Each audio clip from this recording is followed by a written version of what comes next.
Hi everybody, we mentioned that different drugs have different permeability. Okay, we introduced the drugs within the plasma, within the blood, but the concentration that can pass the blood-brain barrier and reach the brain is different, okay, for different molecules and compounds. We want to here compare the permeability of drugs with respect to the log P. But what is log P? Well, if you have a certain type of drug and you disperse it in two immiscible fluids, here we have the yellow one as the hydrophobic one, as the lipophilic one, okay? You can consider it like as oil. And here we have the hydrophilic one, the water, okay? And if you wait enough for the drug to reach the equilibrium phase, you will see a certain concentration of your drug here and a certain one here, okay? By dividing the concentration of your drug, which has been in the hydrophobic one, to the concentration of drug in the hydrophilic one, you will get the log P, okay? So the higher the log P, the more hydrophobic your drug is, so that it has been able to concentrate here more, okay? So higher log P means your drug is more hydrophobic. Your drug is more lipophilic, okay?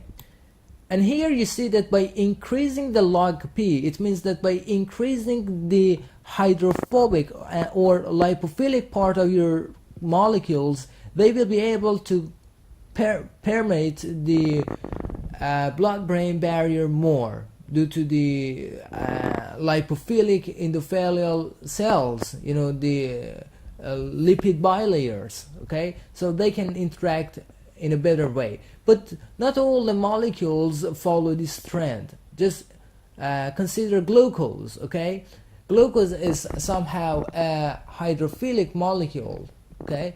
But although the log P related to this glucose is small, still this glucose can permeate the blood-brain barrier, and you see here that the concentration is somehow higher compared to the other molecules with the same log P.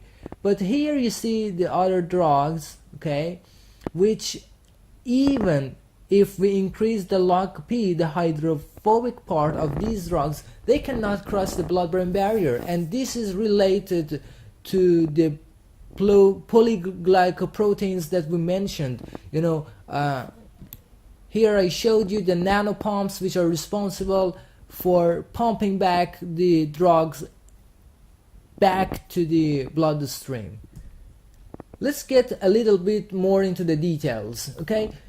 You see here we have the OH groups for morphine, and for codeine we have one OH and here an ester, and for heroin we have two esters here, okay?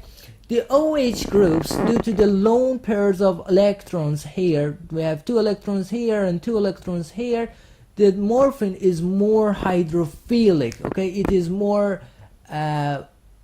polar molecule, so it cannot cross the blood-brain barrier more easily compared to the codeine. You see here, by replacing the one OH group with the CH3 group, one ester, the hydrophobicity of the drug is increased.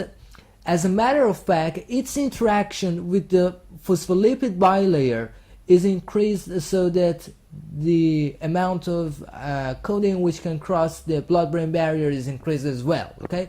Now if we go and substitute these two OH groups with two esters, we come with the dangerous heroin molecules, which have now more hydrophobic parts, okay? You see here there are no electrons here anymore, okay? The lone pairs, I mean, the polarity of this molecule is less. You see here the C groups, this molecule is more hydrophobic, and due to the better interaction with the phospholipid bilayer, it can cross the blood-brain barrier more easily.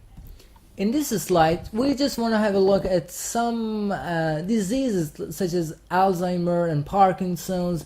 Okay, all of these diseases have been caused due to the impact on blood-brain barrier. You know, because they have become more permeable towards the hazardous and toxic molecules, and these diseases have started to appear within the body.